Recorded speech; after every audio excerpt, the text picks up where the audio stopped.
નમસ્કાર મિત્રો, આજે આપણે ગાંધીનગરમાં ફોરેસ્ટ ભરતી બાબતે આંદોલનની જાહેરાત કરી હતી, તો તે માટે આજે આપણે આંદોલન કરવા વિદ્યાર્થીઓ ગયા છે. અમે પણ આવ્યા છીએ. તો આંદોલનમાં એવું થયું છે કે તમે આવો નહીં તો કાંઈ નહીં, પણ બહારથી પણ તમે સપોર્ટ કરી શકો તો સપોર્ટ કરો, કેમ કે અહીંયા ઘણા વિદ્યાર્થીઓ ભેગા થયેલા છે. જો તમને હું એક ફોટા દ્વારા તમને દેખાડું. હવે જ્યારે અહીંયા સવારે આંદોલન કરવા આવ્યા તો સવારમાં જ તે અમારી પહેલા તો પોલીસની ગાડીઓ આવી ગયેલી હતી અને જે વિદ્યાર્થીઓ ત્યાં અમે પહોંચી રહ્યા હતા આપણી આંદોલનની નક્કી કરેલી જગ્યાએ, તો જ્યાં અમારી પહેલાં પોલીસ આવી ગયેલી હતી અને અમે જેમ વિદ્યાર્થીઓ ભેગા થઈ રહ્યા હતા તેમ પોલીસવાળા લોકો અમને તેઓની પાસે જીપ હતી તેમાં બસમાં બેઠાડી અને બોલાવી રહ્યા હતા કે ચાલો આમાં બેસી જાઓ, તમારે જે પણ કહેવું એ પછી કહેજો, એવું કહીને બસમાં બેહારી રહ્યા હતા.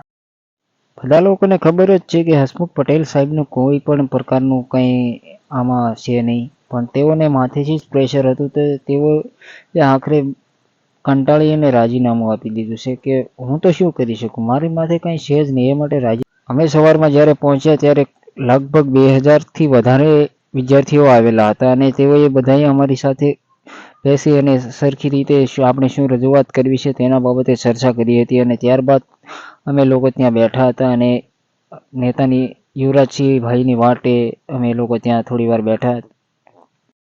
અને આંદોલનમાં આપણે ક્યાં કંઈ બીજું માગીએ છીએ, અમે તો આંદોલન એ માટે કરીએ છીએ કે તમે જે લોકોને સિલેક્ટ કર્યા છે તેઓના માર્ક્સ અને અમારા માર્ક્સ કેટલા વધ્યા કેટલા ઘટ્યા તે બતાવો, એ માટે અમે આંદોલન કરીએ છીએ. અમે કંઈ સરકાર વિરુદ્ધ આંદોલન નથી કરતા. જેમ જેમ સમય વધતો ગયો તેમ તેમ આંદોલનમાં વિદ્યાર્થીઓની સંખ્યા વધવા લાગી હતી અને અમારે રજૂઆત કરવા જવાનું હતું, પરંતુ અમે યુવરાજભાઈની વાટે છીએ અને જઈએ છીએ. હું તો એટલું જ કહીશ કે તમે ગાંધીનગર ન આવો તો કાંઈ નહીં, પણ બહારથી સપોર્ટ કરતા રહેજો, બસ એટલું જ કહેવું. અને મિત્રો, વિડીયો બને એટલો શેર કરજો. ધન્યવાદ. Thank you.